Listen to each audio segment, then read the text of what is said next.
Everyone talks about Naruto. Everyone talks about Itachi.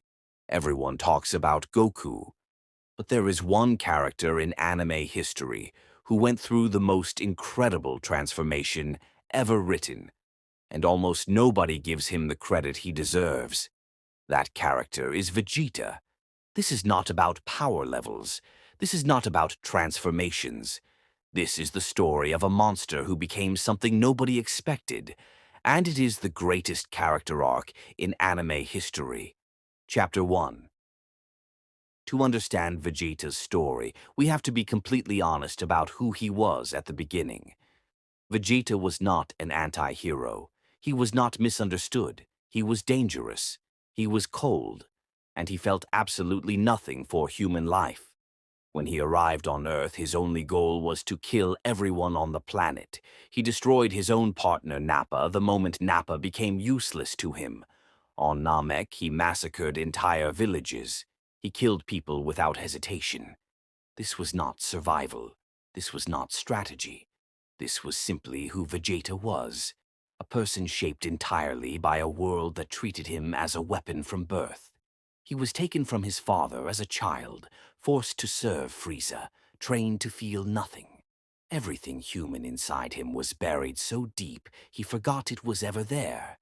That is the man we start with, and understanding that makes everything that comes later so much more powerful. Chapter 2. There is a moment on Namek that changes everything. Frieza kills Vegeta. The man Vegeta served his entire life ends him like he is nothing. And Vegeta cries, not from pain, from realization. He spent his whole life serving Frieza. He gave up his pride, his people, his planet, everything. And Frieza never saw him as anything more than a tool. Lying on the ground, dying, Vegeta looks at Goku, the low-class warrior he always looked down on, and he begs him to avenge the Saiyan race. That is the first real moment in Vegeta's life. The first time he felt something genuine, the first time the walls cracked open. It was not a happy moment, it was painful and humiliating. But pain was the only door Vegeta had left, and something walked through it that never left again. Chapter 3. Most people think Vegeta's obsession with Goku is just jealousy, but it is much deeper than that. Vegeta's entire life, every goal was given to him. Serve Frieza, be strong, survive. He never chose anything for himself. Goku was the first goal Vegeta ever chose on his own. For the first time in his life, Vegeta decided what he wanted, and what he wanted was to surpass Kakarot. That obsession kept him training when he could have stopped. It kept him pushing past every limit. Every time Goku reached something first, it drove Vegeta further. Because it was personal. Because he chose it himself.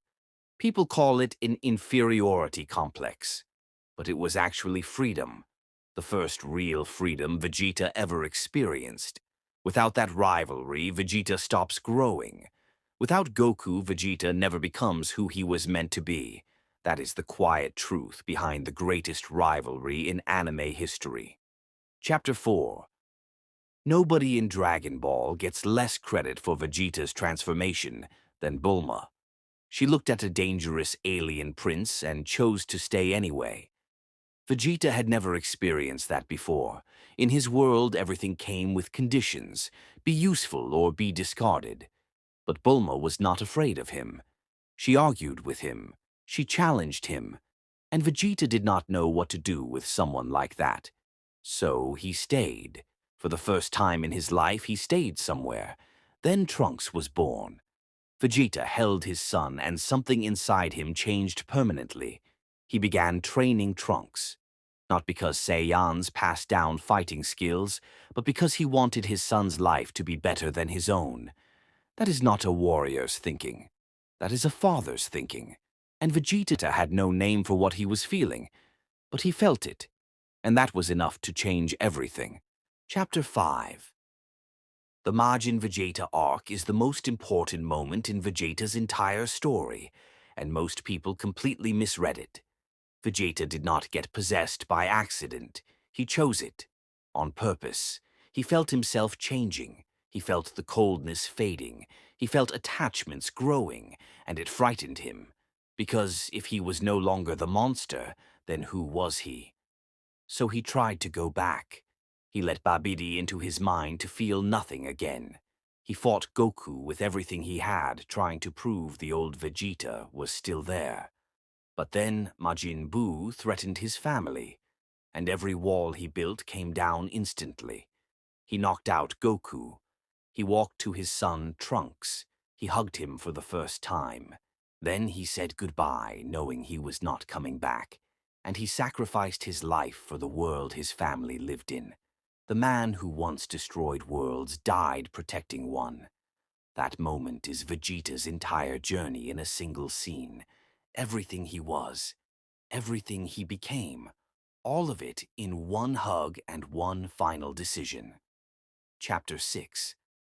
After Vegeta came back, he never tried to return to who he was. Something changed permanently after that sacrifice. In Dragon Ball Super, we saw things nobody expected from Vegeta. He skipped a major tournament to be present when his daughter Bulla was born. The man who once said Saiyans feel nothing for their children chose his daughter over a battle. When Beerus slapped Bulma, Vegeta did not calculate. He did not plan. He attacked a god of destruction out of pure instinct. That was not a warrior's response. Warriors think before they act. That was a husband protecting his wife. Completely irrational. Completely real. That one moment showed more growth than any transformation in the entire series. Vegeta had become something the first version of himself would not have recognized. A protector, a father, a man with something worth fighting for. Chapter 7. Here is what most people miss about Dragon Ball. Goku always gets the final battle, always gets the new transformation first, always gets the glory, and Vegeta works just as hard, sacrifices just as much, grows more as a person than anyone else in the story. But he always stands one step behind Goku. And here is the thing. That is not unfair. That is the point. Vegeta does not need the glory anymore. The man who once destroyed civilizations to prove his worth found his worth somewhere else completely. In his family, in being chosen, in being home. Goku never had to become anything. He was always just Goku. Vegeta had to fight himself harder than he ever fought any enemy. And he won. Goku is the greatest fighter in Dragon Ball. But Vegeta is the greatest character. And those are two very different things. Toriyama once said Vegeta was his favorite character to write because Vegeta had the most room to become something unexpected. A monster became a father. A destroyer became a protector. A man who spent his whole life proving his worth found it in the eyes of his children. If that is not the greatest character arc in anime history, then nothing is. If this video made you see Vegeta differently, then share it with someone who needs to hear this story. Subscribe and hit the bell, because the next video goes even deeper.